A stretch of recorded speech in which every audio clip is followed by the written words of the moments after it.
여러분, 한때 한국에 특이한 현상이 하나 있었습니다. 그것은 뭔가 하면 하버드 대학 교수의 한 책이 한국에서 대단히 베스트셀러가 된 적이 있습니다. 미국에서는 10만 권도 채 안 팔렸다는 책인데 한국에서는 200만 부나 팔렸다는 책이 있었습니다. 아마 여러분들 들어보셨을 텐데 마이클 샌델이라고 하는 교수의 정의란 무엇인가 라고 하는 책이었습니다. 저도 책을 한글로 된 책을 샀고 가일이가 대학 들어갈 때 선물로 줬던 책이기도 합니다.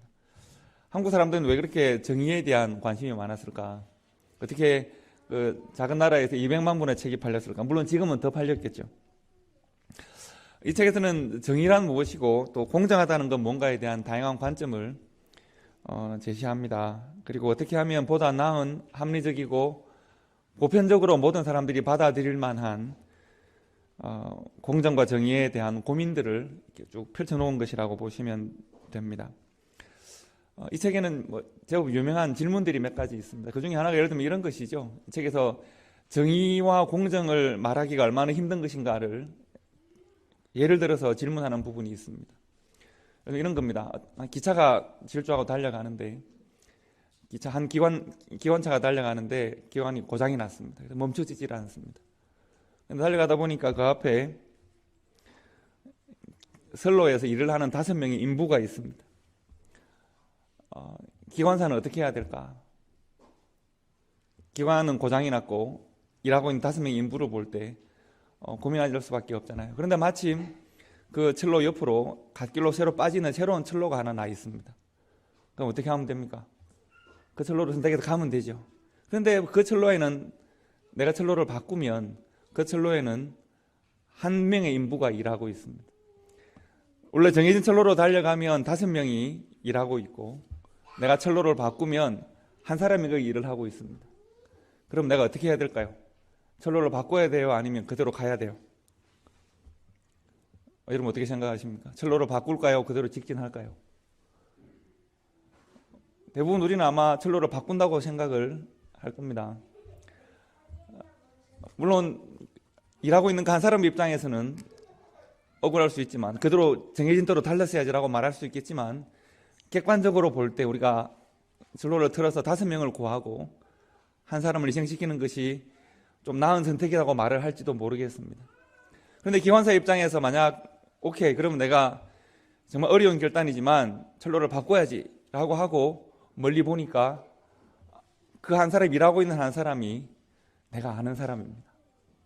예를 들면 우리 오장노임이 기관사신데 그 일하고 있는 사람이 저란 말이에요. 그럼 어떻게 할까요?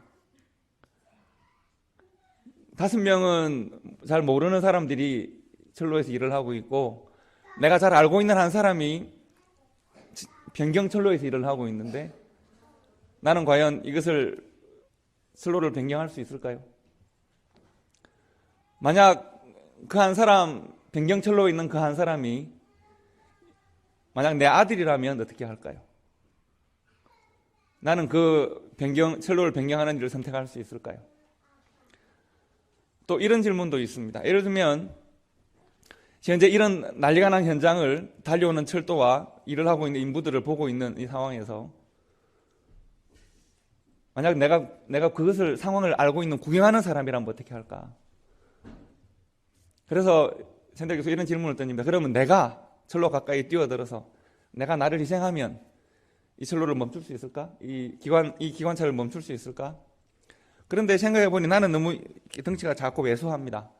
그래서 내가 아무리 뛰어들어도 안 될 것 같은데 내 옆에 보니까 아주 기골이 장대하고 큰 사람이 있습니다.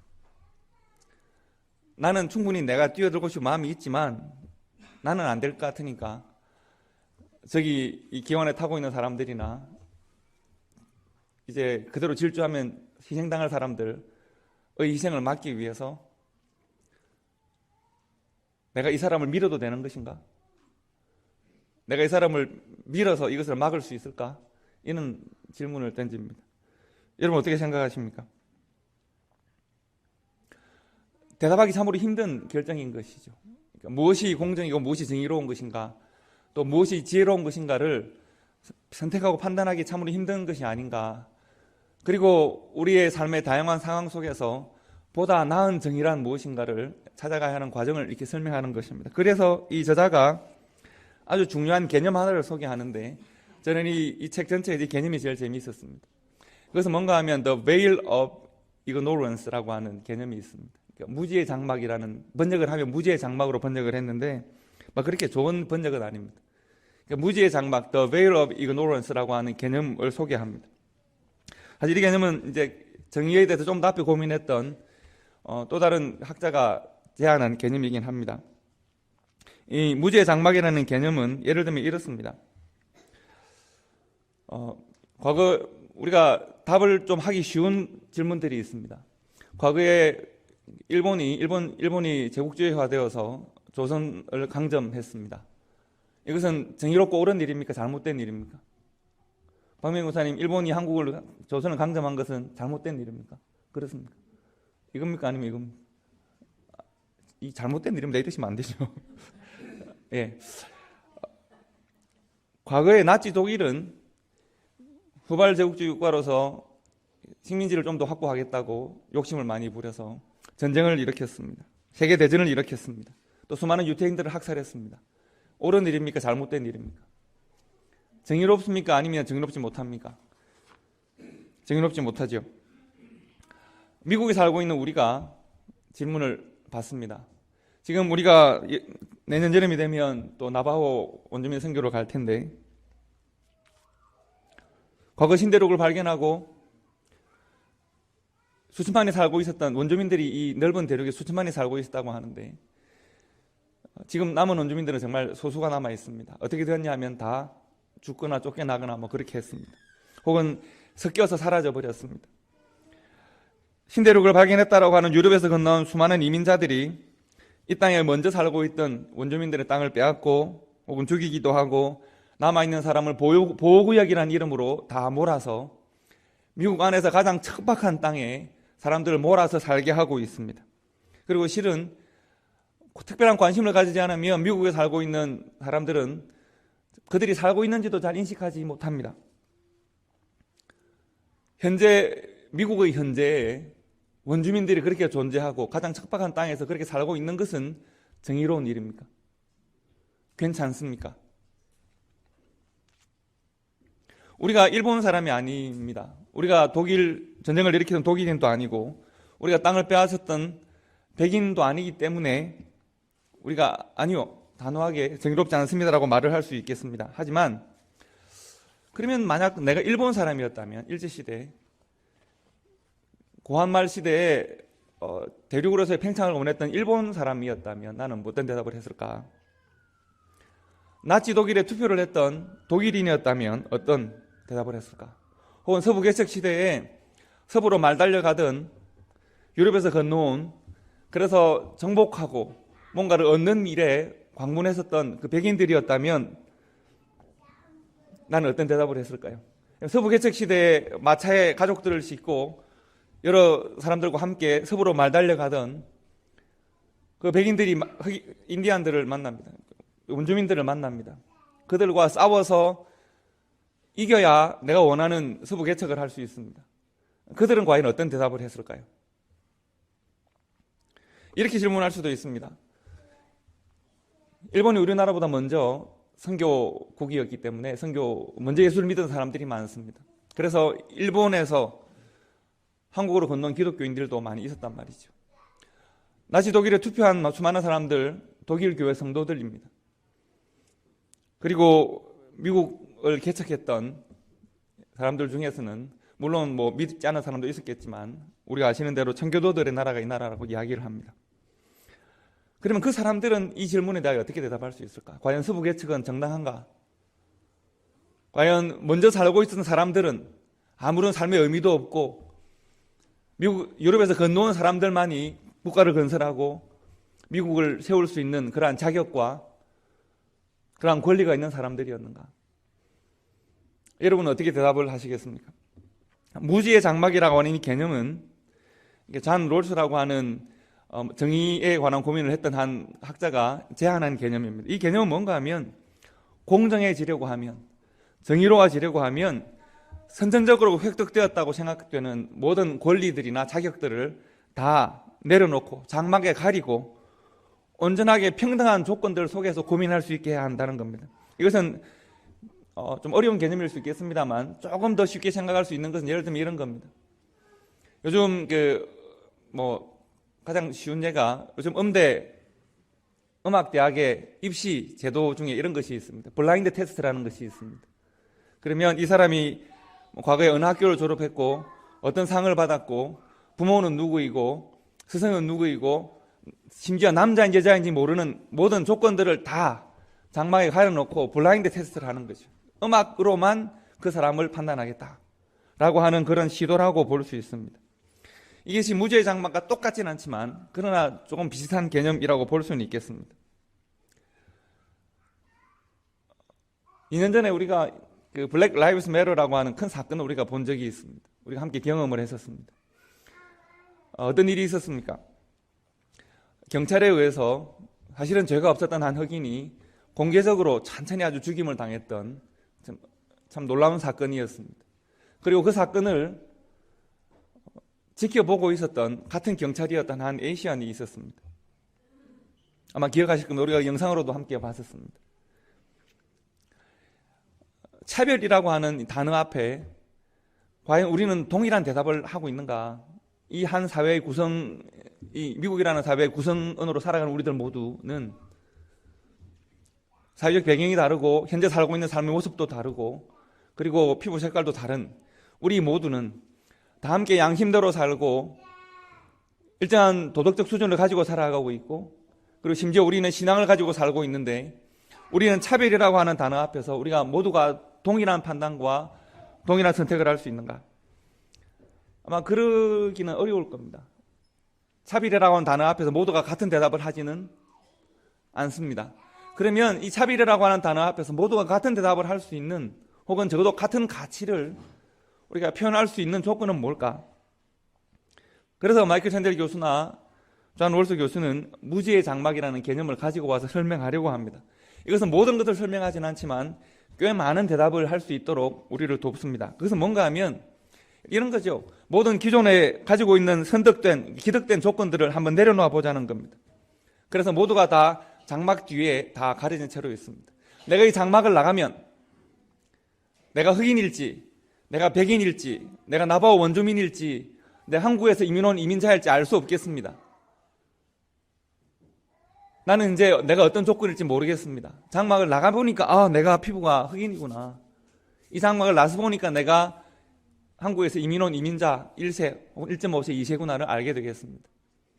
그리고 그런 상태에서 내가 가지고 있는 기득권이 무엇인지를 모르고 조건이 무엇인지 모르는 상태에서 만약 인권에 대하여 이야기하면 사람들은 아마도 가장 기본적이고 가장 낮은 수준에서부터 인권에 대한 이야기를 시작할 수 있을 겁니다. 내가 이 장막을 났으면 내가 백인으로 살지 흑인으로 살지 모를 때는 흑인의 기준에서 모두가 다 아마 인권을 이야기할 겁니다. 내가 이 장막을 났으면 서부를 개척자일지 혹은 나바 원주민일지를 모르는 상태에서 미국 역사에 대하여 이야기하면 아마 가장 기본적이고 가장 인간적인 복지제도나 혹은 현재 역사적인 해법들을 찾아갈 수 있을지 모릅니다. 내가 흑인일 수 있고 내가 원주민일 수 있고 내가 학살당하는 유태인일 수 있고 내가 억압당하는 한반도의 민중일 수 있을 때 비로소 역사적으로 권력을 가진 사람들의 관점에서가 아닌 가장 낮은 사람의 관점에서 인권 혹은 인간의 가치 혹은 자유의 개념을 생각할 수 있다라고 하는 것이죠. 그래서 보다 나은 공정하고 정의로운 판단을 할 수 있도록 좀 가까이 갈 수 있지 않을까 하는 것이 그들의 고민이었다고 말할 수 있겠습니다. 여러분, 사실 정치 철학자들이나 윤리학자들이 어려운 개념으로 이런 것을 막 고민하지만 그래서 자신의 철학과 사상을 옳은 것으로 증명하고 설득하려고 하지만 사실 이 무죄의 장막, The Veil of Ignorance라고 하는 이 개념을 삶으로 가장 잘 보여준 그것이 삶으로 가장 잘 형상화되어진 분이 바로 예수 그리스도입니다. 우리가 그날을 기념하고 감사하는 예배를 지금 드리고 있습니다. 하나님은 아들을 세상에 보내시고 사람으로 살게 하시는데 하나님으로 이 땅에 내려오신 것이 아니라 사람으로 살게 하셨습니다. 오늘 말씀을 보시면 근본 하나님의 본체이십니다. 하나님의 모든 영광과 존귀를 가지고 계십니다.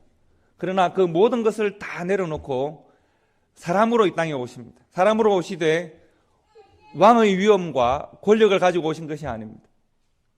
사람으로 오시되 오늘 우리 지금 예배에 소리를 내고 있는 우리 자녀들보다 더 어린, 사람의 젖을 먹지 않으면 살 수 없는, 사람의 보호를 받지 않으면 살 수 없는, 사람의 양육을 받지 않으면 살아갈 수 없는 어린 아기로 이 땅에 오셨습니다. 하나님의 본체시나 하나님의 모든 영광과 존귀와 능력을 다 내려놓고 가장 연약한 존재로 이 땅에 내려오셨습니다. 사람이 되셨는데 사람의 연약함 가운데 끝으로, 사람의 모든 욕망 가운데 끝으로 악함과 어리석음을 몸소 경험하시는 가장 끝에 서셨습니다. 가장 바닥에 서셨습니다. 십자가 위에서 죽임을 당하시되 십자가 위에서 끊임없이 당신의 신적인 능력을 사용해서 십자가를 극복해보라는 요청을 수없이 받지만 예수님은 자신의 고통을 경감시키기 위해서 혹은 고통을 벗어나기 위해서 단 한 번도 한순간도 조금도 자신의 신적인 능력을 사용하지 않으십니다. 사람으로서의 모든 고통을 다 경험하십니다. 온전하게 사람이 되셨습니다. 이건 정말 큰 의미를 가집니다. 사람의 몸에서 태어났고 사람의 젖을 먹고 자랐습니다. 사람이 돌보지 않으면 그 사람으로 내려온 그 신이 죽을 겁니다. 그 정도로 모든 것을 다 내려놓았습니다. 사람의 사랑이 신으로 이 땅에 내려오신 사람 예수를 살리고 키워서 사람으로 죽게 했습니다. 그래서 예수님께서는 우리의 모든 연약함을 제휴를 하신다라고 성경이 말합니다. 하나님은 바로 그 예수를 통해서 사람의 정의가 아니라 하나님의 정의를 이 땅 가운데 실현하고자 하십니다. 오늘 그래서 설교의 제목은 예수가 하나님이 이 땅에 보여주시는 정의다라고 하는 것입니다. 오늘 본문 말씀을 보시면 사도 바울은 빌립보 교회에 대하여 권면합니다. 권면의 핵심은 뭡니까? 너희 안에 누구의 마음을 품으라는 겁니까? 예수 그리스도의 마음을 품으라는 겁니다. 여러분, 교회와 성도들에게 예수의 마음을 품으라, 하나님의 마음을 품으라는 겁니다. 성도 여러분, 우리가 하나님의 마음을 품읍시다. 이 권면을 잘 생각해 보시기 바랍니다. 사람인데 하나님의 마음을 품자. 사람인데 예수 그리스도의 마음과 생각을 품자. 여러분, 이것이 얼마나 허락될 수 있는 일입니까? 피조물인 사람에게, 잠시 세상에 왔다가 사라질 사람에게 창조주이시고 구원자이신 하나님의 마음을 품자. 와, 이것은 대단한 이야기입니다. 만약 내가 하나님의 마음을 품고 하나님의 능력을 발휘할 수 있다면 저는 대단한 사람이 되는 것 아니겠습니까? 여러분, 생각해 보시면 사람들은 끊임없이 신의 영광에 도전해 왔습니다. 모든 고대의 모든 왕국의 왕들은 다 자신들을 신의 아들이라고 주장했었습니다. 지금 저는 요즘 재밌는 현상들을 보는데 요즘 왜 그렇게 신이라고 하는 말을 자주 사람들이 가져다 쓰는지 모르겠습니다. 좀 투자를 잘해서 돈을 많이 번다. 그러면 옛날에는 투자의 귀재 이랬는데 요즘은 투자의 신 이렇게 말합니다. 노래를 잘하면 전에는 가왕이라고 이렇게 했었는데 요즘은 신의 음성, 신의 영역에 도전하다 이런 이야기를 합니다. 사람을 진짜 많이 웃기고 행복하게 하면 유재석이라고 부르지 않고 윤호님이라고 부르지 않습니까? 윤호님이라고, 진짜 웃기는 사람이라고 신의 이름을 가져다 쓰는 것을 사람들은 좋아하는 것 같습니다. 그런데 성도와 교회에 대해서 하나님께서 사도 바울을 통하여 말씀하시기를 신의 마음을 품으라는 겁니다. 와, 이것은 우리에게 만약 그런 자격이 주어졌다면 대단한 거죠. 와, 우리가 이렇게 놀라운 하나님의 영광의, 능력의, 권세의 그런 마음을 품으라는 것인가? 라고 오해할 수 있겠습니다. 그러나 문제는 그 마음이 어떤 마음인가 하는 것입니다. 하나님께서 바울을 통하여 권면하시는 너희는 예수 그리스도의 마음을 품으라. 어떤 마음인가? 바울이 설명하는 신의 마음은 높고 영광되고 권력과 권세의 마음이 아니라 종의 마음을 품으라는 겁니다. 그 신이 과연 어떤 과정을 통하여 종이 되었는지를 생각해 보라는 것입니다.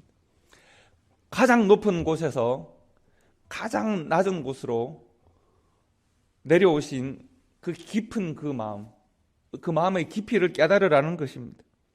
하나님의 아들 예수는, 하나님이신 예수는 사람의 종이 되셨습니다. 종의 삶을 살고 순종합니다. 완전한 종이 되어서 이 땅에, 내가 이 땅에 온 것은 섬김을 받으려 함이 아니라 섬기려 하고, 자신의 몸을 희생의 대속물로 주려 하고, 종이 되어서 끝까지 순종하려 합니다. 완전한 종이 되어서 십자가에서 죽임 당하셨습니다. 그리고 사도 바울은 이 마음에 대하여 말합니다. 이 예수의 마음, 빌립보 교회 너희들과 나를 위해서 하나님이신데 종이 되어서 우리를 위하여 죽임 당하신 이 종의 마음을 품을 수 있겠는가? 우리가 지금 빌립보 지역의 귀족으로 살고, 때로 왕족으로 살고, 나는 살다 보니 부자로 태어났고, 나는 살다 보니 종이고, 나는 태어나 보니 이러저러한 모습으로 살고 있고, 이러저러한 삶의 업적을 가지고 살고 있는데, 그런데 이 모든 것들을 다 내려놓고 The veil of ignorance, 예수의 마음으로 내려가서 예수의 마음을 품을 수 있겠는가? 가장 낮은 예수의 마음을 품을 수 있겠는가? 가장 천한 모습으로 이 땅에 내려오셔서 우리의 연약함과 우리의 부족함과 죄와 악의 문제를 고민하시고 자신을 십자가에 내어놓으심으로 그 문제를 해결하고자 하셨던 예수의 마음을 품을 수 있겠는가? 여러분, 예수님의 십자가 위에서는 하나님의 정의와 사람의 정의가 충돌합니다. 사람의 정의에 익숙했던 수많은 사람들이 예수님에 대하여 끊임없이 요구합니다.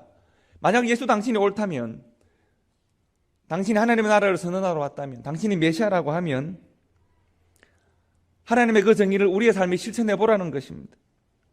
제국 로마가 지배하는 식민지 땅 유대 땅에서 십자가 위에 죽어가는 한 유대 청년이 아니라 하나님의 나라가 당신을 통해 이루어지는 놀라운 능력을 보여달라는 겁니다. 십자가가 불의하고 이 현실이 잘못되었다면 당신은 이 세상을 뜯어 고쳐야지. 십자가 위에 뛰어내려서 정의를 실천해야지. 왜 당신은 그런 방식으로 죽임당하는가? 십자가 위에서 사람의 정의와 하나님의 정의가 충돌합니다. 끊임없이 사람의 정의를 실현해달라고 예수님께 요구했습니다. 그러나 예수님께서는 단 한 번도 하나님의 그 마음을 놓지 않으십니다.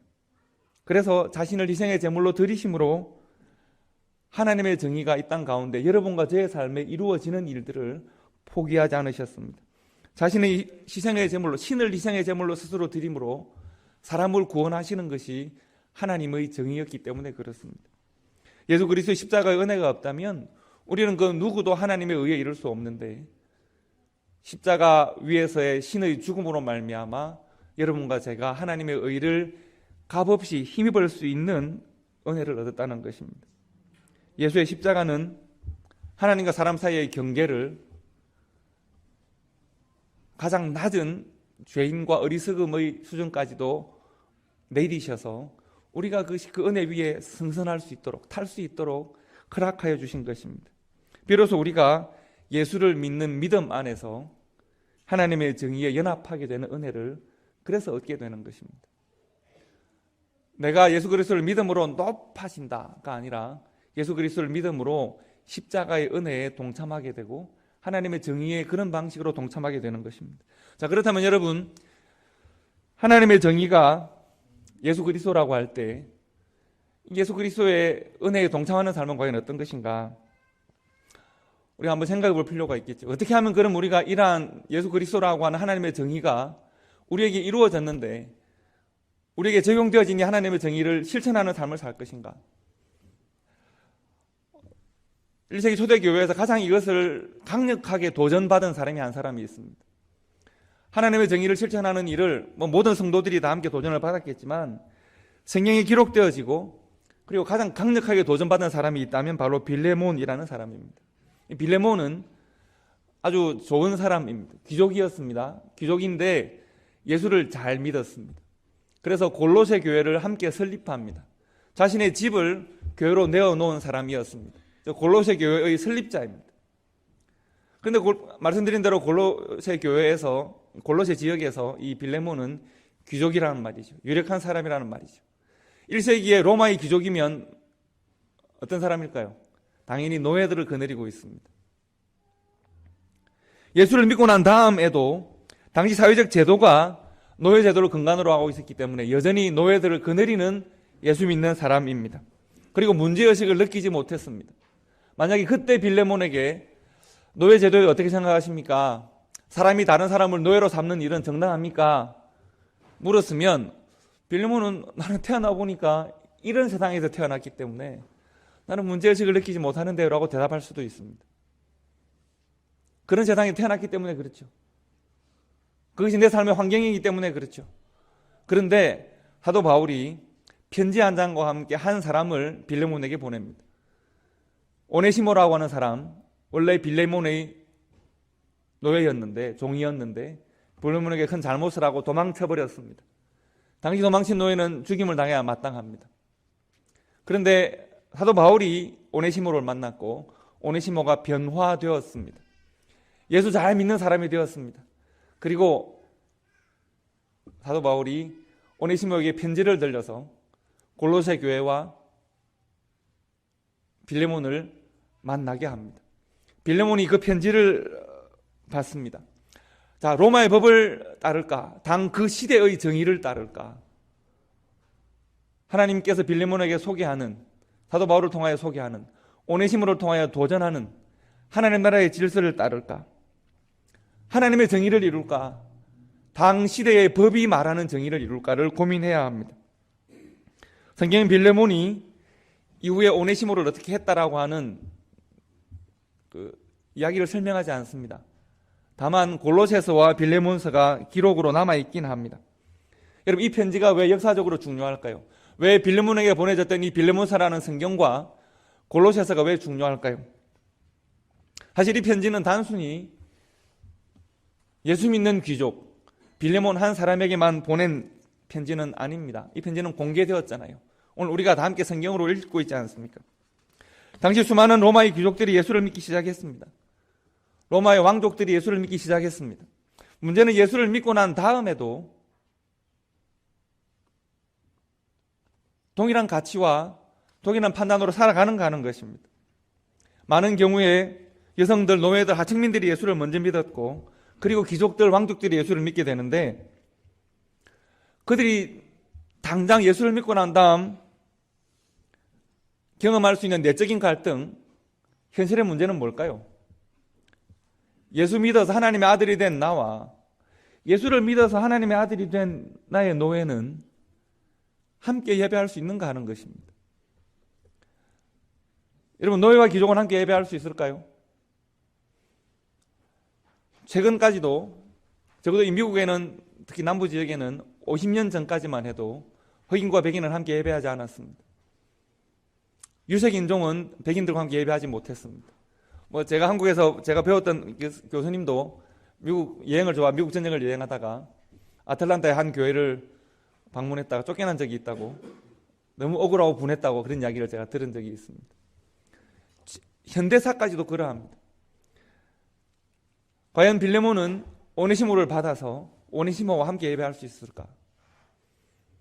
여러분, 비슷한 문제가 한국 교회 사회도 있습니다. 오늘 이 말씀을 소개하고 마치려고 하는데, 한국 교회 사회 보면 한국 교회가 얼마나 어떤 과정을 통하여 성장하고 어떤 갈등을 경험했는지를 소개하는 내용들이 있습니다. 예를 들면 이렇습니다. 고한말에 안동하면 굉장히 양반들의 고장이기도 하죠. 경북 안동에 이상동이라는 장로님 한 분 계셨습니다. 그가 예수를 믿고 난 다음에 보니까 너무 좋아요. 예수 믿는 것이 너무 좋았습니다. 그리고 예수를 믿고 신앙이 깊어지다 보니 신분 제도가 잘못되었다는 것을 깨달은 거예요. 다 함께 형제요 자매요 하나님의 자녀가 되는 것인데, 그래서 그가 고민하다가 결단을 내립니다. 우리 집에 있는 모든 노비들을 다 해방시킵니다. 이제 노비의 흔적들을 지우고 자유인으로 다 만들어줍니다. 그리고 그들에게 말씀을 가르쳐서 복음을 전했습니다. 그리고 함께 그 지역에 살면서 안동의 안동교회를 섬기게 됩니다. 함께 섬기면서 이상동 장로가 눈물을 흘리며 고백하는 내용이 있습니다. 같은 교회 성도가 되고 함께 예배하다 보니 깨달았습니다. 뭐라고 깨달았냐면, 내가 이렇게 지혜롭고 이렇게 사랑스러운 사람들, 이 귀한 사람들을 내가 과거에 신분제도 아래에 있을 때 그저 마당이나 쓸고 내 시키는 일이나 하는 그런 사람으로 내가 취급했었다니, 이것이 얼마나 어리석고 악한 일인가 라고 하는 고백을 한 것이 기록으로 남아 있습니다. 그리고 전라도 금산교회라는 교회에 조덕삼이라는 장로님이 있습니다. 이 사람도 예수를 믿고 난 다음 너무 예수 믿는 것이 좋아서 자신의 집을 처음에 교회로 내어놓았다가 사람들이 가득 차니까 자신의 과수원을 정리해서 5칸짜리 큰 교회당을 짓습니다. 열심히 신앙생활을 하는데 자기 집에는 자기 아들과 함께 자라는 한 청년이 있습니다. 어릴 때 부모가 돌아가시고 이제 거두어서 자신의 집에서 말을 관리하는 사람으로 삼았던 이자익이라는 청년입니다. 조덕삼 이 장로님은 아들이 조용호라는 아들이 있었는데, 이자익과 조용호 아들은 서로 친구이면서 한 사람은 주인이고 한 사람은 그러니까 말을 관리하는 종인 것이죠. 그런데 이자익이라고 하는 이 청년이 아주 지혜롭고 명석했습니다. 함께 신앙생활을 하는데 교회가 투표를 하잖아요. 투표를 하다 보니까 젊은 30대의 이 이자익과 50대의 조덕삼 두 사람이 함께 영수로 선택이 되었습니다. 그때는 이제 영수라는 제도가 있었습니다. 그래서 교육자들이 모자라고 할 때 장로로는 아직 가진 않았지만 교회를 함께 섬기는 사람으로 영수가 있었거든요. 그리고 시간이 좀 지나서 1908년에 전라노회에서 교회 장로를 세워야겠다. 그래서 장로 투표를 했는데 두 사람을 세우고자 했지만, 왜냐하면 선교사들이 볼 때 이자익이라는 사람이 워낙 명석하고 사람들에게서 많이 인정을 받으니까 한 사람을 투표하면 선교사님들이 생각하기 이자익이 될 것 같은 거예요. 그래서 두 사람을 세우려고, 조덕삼, 이자익 두 사람을 세우려고 두 사람을 선택하려고 했는데 아무리 투표해도 한 사람만 계속 나오는 거예요. 누가 됐을까요? 종이었던 이자익이라는 젊은 사람이 자꾸 선택이 되는 거죠. 그래서 결과적으로는 이자익이라는 젊은 사람이, 종이었던 사람이 장로로 선택이 됩니다. 그때 조덕삼이라고 하는 분이 앞으로 나가서 걱정하지 마시라고, 내가 이자익 장로를 앞으로 잘 섬기겠다고, 교회 지도자로 섬기겠다고 선언을 합니다. 그리고 이후에 조덕삼은 이자익을 평양신학교에 보냅니다. 그리고 학비를 대고 생활비를 대죠. 그리고 이자익은 목사 안수를 받습니다. 초기에 한국교회 목사 안수를 받은 여러 사람 중에 한 사람이 이자익 목사입니다. 조덕삼은 이후에 장로가 됩니다. 이자익은 목사가 되고 조덕삼은 장로가 되는데, 조덕삼 장로는 자기 금산교회에 이자익 목사를 담임 목사로 책명을 합니다. 그리고 이제 조덕삼은 교회 장로로, 이자익은 목사로 교회를 함께 섬기는 거죠. 이자익 목사는 조덕삼에 의해서 성장합니다. 그래서 한국 장로교회에 1928년, 47년, 48년 세 번이나 총회장을 할 만큼 많은 사람들로부터 인정받고 사랑받는 장로가 됩니다. 목사가 됩니다. 여러분, 한국교회에 이런 장로님들이 있었기 때문에 예수를 믿고 난 다음 그 당시 사회가 가지고 있었던 사회적인 신분이나 제도나 이러한 부분들을 넘어서는 하나님 나라의 질서를 따라가려고 하는 사람들이 있었기 때문에 한국교회가 성장했다, 이렇게 말할 수 있습니다. 그러나 모든 예수 믿었던 양반들이 다 이상동이나 조덕삼 같은 사람들만 있었던 것은 아닙니다. 교회사를 보면 초기 선교사들이 가장 많이 고민했던 문제가 바로 이 문제입니다. 한국 사회에 오랫동안 자리 잡고 있었던 신분의 문제를 어떻게 해결할 수 있을까? 선교사들이 세웠던, 여러분 아마 연동교회라고 들어보셨을 텐데, 연동교회에서는 갓바치 출신의 고찬익이라는 사람이 장로가 됩니다. 그러자 모든 양반 출신의 사람들이 다 우리는 못하겠다. 그래서 교회를 분립합니다. 그래서 묘동교회라는 교회가 그래서 생깁니다. 또 다른 선교사를 세웠던 성동교회에서는, 연동교회, 성동교회는 한국교회 초기 교회에서 굉장히 중요한 교회들입니다. 연동교회에서도 그랬었고 성동교회에서도 백정 출신이었는데 박성춘이라는 사람이 장로로 피택됩니다. 그러자 모든 양반 출신들이 우리가 어떻게 백정을 장로로 인정할 수 있냐. 그래서 소안동교회를 그렇게 세우게 됩니다.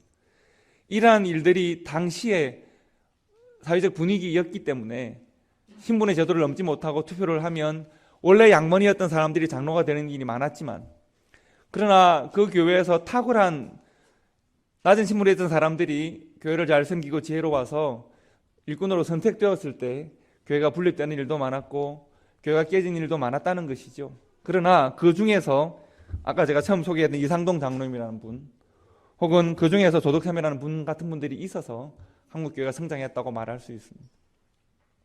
여러분, 이들은 왜 이런 선택을 할 수 있었을까? 1세기 초대교회 오네시모로부터 편지를 받았던 빌레몬과 같은 고민을 하는 것이죠. 내가 이 시대가 말하고 있는 시대의 가치와 이 시대의 질서를 따를 것인가? 하나님 나라의 새로운 질서를 따라가고 순종할 것인가? 내가 예수 그리스도라고 하는 자신의 모든 것을 내어놓고 나를 구원하시기 위하여 하나님이신데 이 땅에 사람의 몸을 입고 오신 그 은혜에 의지하여서 내가 나도 내려놓을 수 있고 나도 나를 포기할 수 있고 나도 무지의 장막 뒤로 가서 주님의 은혜에 의지하는 삶을 살 수 있을 것인가? 아니면 나는 예수를 믿어서 구원을 받지만 나의 기득 조건들을 결코 포기하지 못하는 한 사람으로 살 것인가 하는 고민들을 1세기 빌레몬이 했었고 빌레몬과 같은 수많은 귀족들이 했을 것이고, 그리고 오늘 우리 시대에도 우리보다 조금 앞서간 시대에 우리 신앙의 선조들이 그러한 고민을 했을 것이고, 미국에 살고 있는 미국 역사 속에서도 우리가 미국 교회와 함께 그런 고민을 해야 하는 성도와 교회로 우리가 지금 살고 있는 것입니다. 다시 말씀드리지만 빌레몬은 과연 어떤 선택을 했을까? 성경이 소개하지 않습니다. 설명하지 않습니다. 다만 우리가 빌레몬이 만약 너희 안에 이 마음을 품어라, 곧 그리스도 예수의 마음이니, 그는 근본 하나님의 본체시나 하나님으로 자기 자신을 이 땅 가운데 내려오는 것을 그는 거절하시고 종의 마음, 종의 형체, 종으로 이 땅에 내려오셔서 자신을 죽기까지 복종하셨다. 너희 안에 이 마음을 품으라 라고 하는 하나님께서 바울을 통하여 주신 하나님의 권면을 받아들이는 신앙은 과연 어떤 신앙일까요? 빌레몬은 어떤 선택을 해야 하고 우리 신앙의 선조들은 어떤 선택을 했을까요? 우리의 삶에는 늘 우리가 생각하는 정의와 하나님의 정의가 늘 충돌합니다. 빌레몬이 십자가의 은혜를 인정한다면 어떤 선택을 해야 할까? 오늘날 여러분과 제가 불평등과 불의가 상식이 되고 있는 오늘 우리의 시대를 살면서 과연 그리스도 예수의 마음을 품고 예수가 우리의 삶의 정의가 되어지는 삶을 산다면 우리는 과연 어떤 선택을 해야 할까? 어떤 실천을 해야 할까? 우리가 고민할 수 있기를 바랍니다. 성탄절은 캐롤이 가득 울려 퍼지는, 선물을 주고받는 복되고 즐거운 날이기는 합니다. 그러나 그 날을 우리가 기뻐하면서 이 날의 의미를 우리의 삶 가운데 체화할 수 있는 고민을 할 수 있기를 바랍니다.